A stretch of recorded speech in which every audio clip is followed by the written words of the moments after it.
যুদ্ধের মধ্যেই ঘোষণা ছিল যে এই রাষ্ট্র তার নাগরিকদের জন্য সাম্য, মানবিক মর্যাদা, সামাজিক ন্যায়, তার নাগরিকদের জন্য কোনো বিশেষ ধর্মীয় পরিচয়ের মানুষের জন্য না, কোনো বিশেষ জাতির মানুষের জন্য না, কোনো বিশেষ লিঙ্গের জন্য না, সকল পরিচয় অর্থাৎ ধর্ম, জাতি, লিঙ্গীয় পরিচয়, রাজনৈতিক বিশ্বাস, তার জীবন চর্চা যাই হোক, রাষ্ট্রের কাছে তিনি একজন নাগরিক এবং সেই নাগরিকের জন্য সাম্য, মানবিক মর্যাদা, সামাজিক ন্যায় হিসাবে দুর্ভাগ্যের বিষয় 53 বছরে আমরা সেটা দেখতে পাই, তার ব্যত্যয় দেখেছি। এবং 24-এ এসে আজকে যে গণ অভ্যুত্থান, এটা 71 সালকে নাকচ করার তো প্রশ্নই আসে না, বরং 1971 সালের যে আকাঙ্ক্ষা সাম্য, মানবিক মর্যাদা, সামাজিক ন্যায় বিচার, তাকেই আরো গভীরভাবে এক শব্দের মধ্যে বৈষম্যহীন বাংলাদেশে ধারণ করেছে।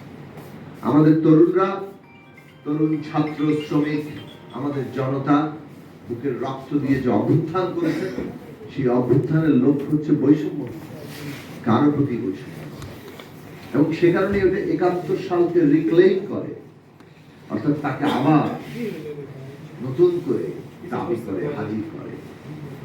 এবং 24 সেই জায়গা নিয়ে এগোচ্ছে যে আমরা কেন পারি। তো এখন আমরা পরিষ্কারভাবে দুটো কথা বলতে চাই এখানে। একটা হচ্ছে যে বাংলাদেশে আমরা 53 বছরে দেখেছি একটা লুটপাট তন্ত্র কাজ করেছে, যে ধরনের শাসনই থাকুক, লুটপাট তন্ত্রটা খুবই কমন। লুট করো, দখল করো, এই লুট এবং দখলের একটা তৎপরতা ছিল এবং ক্ষমতা এই লুট আর দখলকে সাহায্য করেছে। লুট আর দখলকে যখন ক্ষমতা সাহায্য করে, সে তো মোটামুটি ভাবে সর্বত্র বিরাজ করে। আপনি চিন্তা করে দেখুন না, হিন্দু সম্প্রদায় কিংবা বৌদ্ধ সম্প্রদায় তারা তো আক্রান্ত হয়েছে। আপনি দেখুন যারা বিরোধী রাজনৈতিক দল করত, ধরুন বিএনপি এবং অন্যান্য রাজনৈতিক দল, তাদের কত লোকের বাড়ি ঘর লুটপাট হয়েছে, যারা মুসলমান সম্প্রদায়। কাজে লুট এবং দখলের যখন তৎপরতা চলে, তখন সাধারণভাবে সেটা দখল চলতে থাকে। তার মধ্যে যে বেশি দুর্বল, যাকে নানাভাবে মোচড়ানো যাবে বলে মনে করে, সেইখানে আক্রমণটা বেশি হয়। সেখানে যখন মনে করে হিন্দু সম্প্রদায় একে তো একটু বলে দখলটা করে ফেললে সুবিধা আছে, এই একটা কাজ চলছে। এবং এই ক্ষেত্রে আমরা দেখেছি যে শাসকরা যদি কোনো এইরকম চরিত্র লুটেরাদেরই সহায়ক হয়, তাহলে এটা খুব বেশি বন্ধ করা সহজ হবে না। কাজেই আমাদেরকে লুটপাট তন্ত্র বন্ধ করার রাজনীতি তৈরি করতে হবে।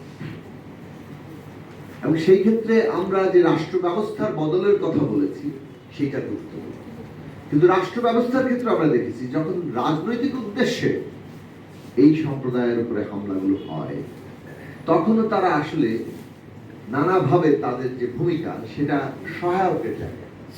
এমন না যে কতিপয় সাম্প্রদায়িক হামলা করছে আর রাষ্ট্র চুপ, মানে বেশ নিরপেক্ষ এবার সেটা রক্ষা করতে দিচ্ছে। অন্তত আমি এটা বলতে পারবো যে বাংলাদেশের যতগুলো সাম্প্রদায়িক হামলার ঘটনা ঘটেছে বিগত দিন, গত 20 বছর, 24 বছরে, 2001 সাল থেকে আমরা রাজনৈতিক দল গঠন করার এর আগেও গিয়েছি, প্রতিটি এলাকায় আমরা যাওয়ার চেষ্টা করেছি। দুই একটা হয়তো জায়গা বলতে পারে।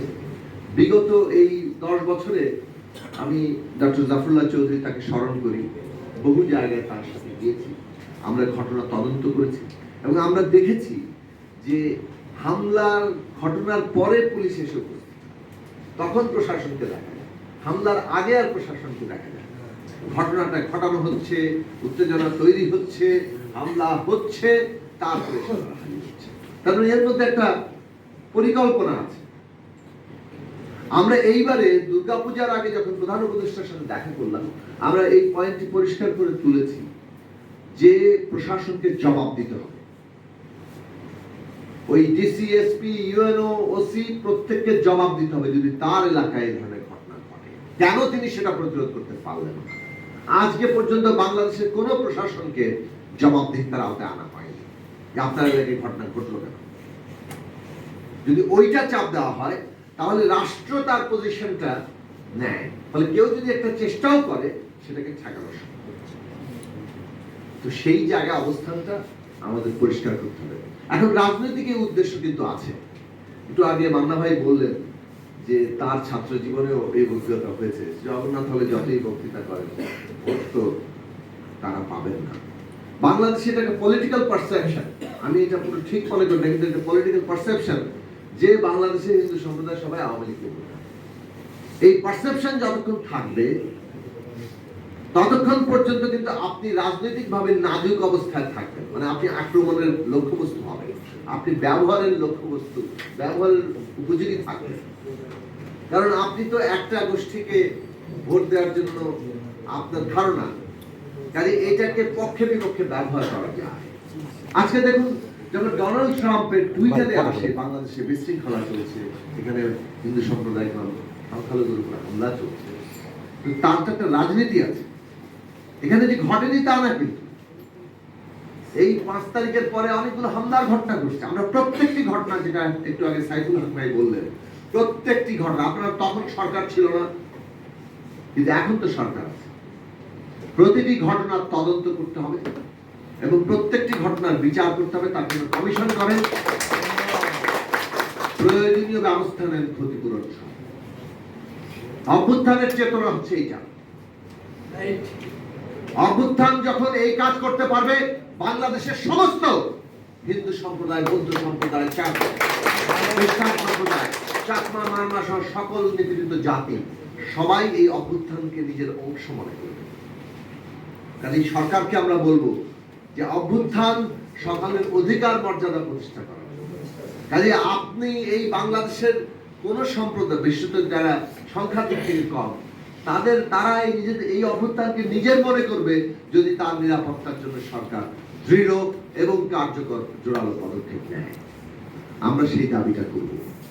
কিন্তু রাজনীতির এই শেষ কথাটা বলি যে আজকে বাংলাদেশে হিন্দু সম্প্রদায়ের উপরে যে হামলা হচ্ছে, এইটা একটা রাজনৈতিক প্রচারণার বিষয়। এই রাজনৈতিক প্রচারণা কারা করছে?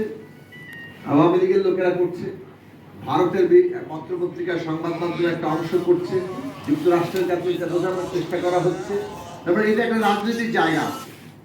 এই রাজনীতি যদি বাংলাদেশের অভ্যুত্থানের বিরুদ্ধে, নতুন সরকারের বিরুদ্ধে পরিচালনা করা যায়, তাহলে এদেরকে দুর্বল করা যাবে। সেই কারণে আপনি আরো নাজুক হবেন, আপনার বাড়িতে আরেকটা হামলা হওয়ার সুযোগ। এটা কে করবে, তার রাজনৈতিক পরিচয় যাই হোক না কেন, আসল উদ্দেশ্য কিন্তু আপনার উপরে হামলাটাকে রাজনৈতিকভাবে ব্যবহার করা, এই সরকারকে কিংবা অভ্যুত্থানের সরকারকে দুর্বল করা, তার মধ্যে দিয়ে আবার আওয়ামী লীগের রাজনৈতিক সুবিধা হওয়া।